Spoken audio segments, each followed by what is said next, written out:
मैं संक्षिप्त में आपको कांग्रेस पार्टी का स्टैंड तथ्यों के साथ समझाना चाहता हूं।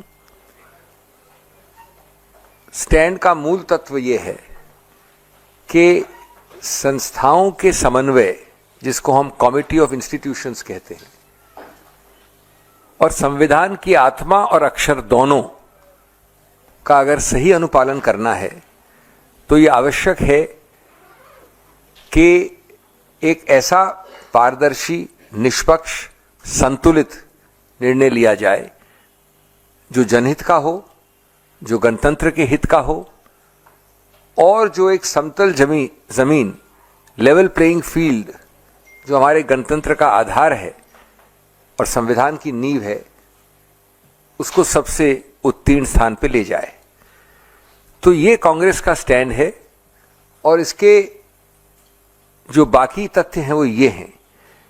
आपको मालूम है अच्छे से कि कई स्टेक होल्डर्स का, कई लोग जो इसमें पूरी तरह से हिस्सेदार हैं, उनका ये पक्ष रहा है, ये स्टैंड रहा है, ये मत रहा है लगभग 2-3 साल से, 2-2.5 साल से, जब से एक नया एक्ट आया, 2 साल से कम हुआ है, 2023 में आया, जिसका नाम आप जानते हैं chief election commissioner and other election commissioners act of 2023।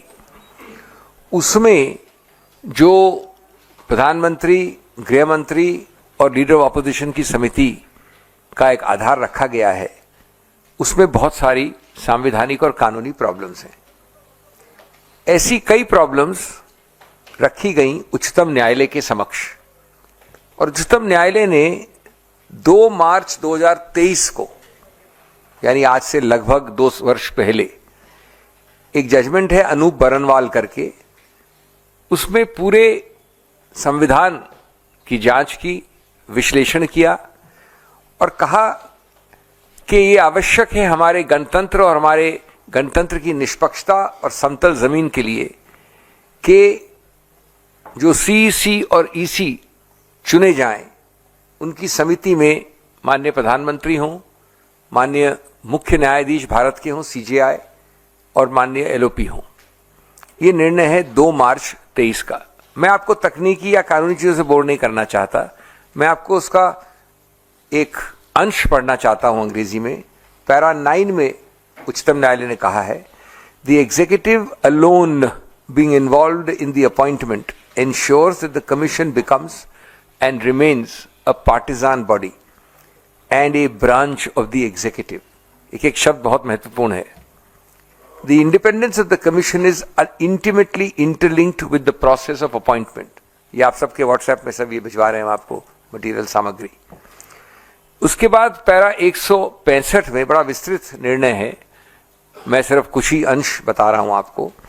कहते हैं, election commissioners including the chief election commissioner blessed with nearly infinite powers and who are to abide by the fundamental rights must be chosen not by the executive exclusively.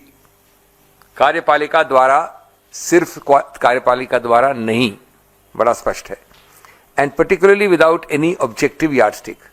फिर 119 में कहा है, in order to allow independence in the functioning of the election commission as a constitutional body, the office of the CEC as well as the election commissioners have to be insulated, शब्द है insulated, from the executive। और कई para से एक para और है 8, जहां कहा है कि like the judiciary, election commission को, चुनाव आयोग को न्यायपालिका का स्तर दिया गया है, क्योंकि संवैधानिक संस्था है, वो कानूनी नहीं है सिर्फ।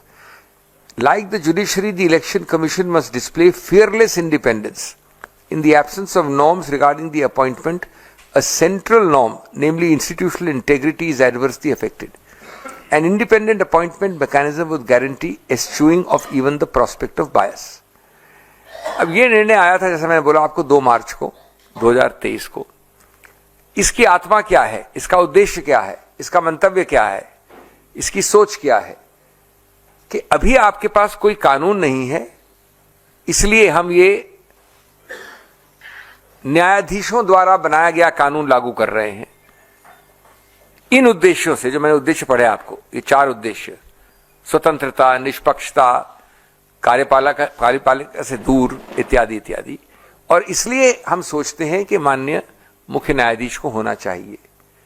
ये जरूर है कि कार्यपालिका कोई अधिकार क्षेत्र है कि वो इसमें कानून बनाए, लेकिन इस निर्णय के आत्मा को बिना समझे, अक्षर को बिना समझे, इसके व्यापक उद्देश्य को बिना समझे, तुरंत भगदड़ में, जल्दबाजी में कुछ ही महीनों उसके बाद मोदी सरकार ने ये कानून लाए जिसका नाम मैंने पहले लिया।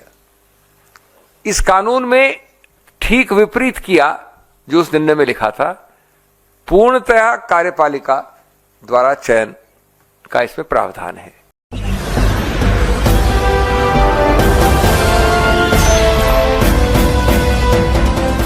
आप देख रहे हैं लाइव न्यूज 99, राष्ट्र सबसे पहले।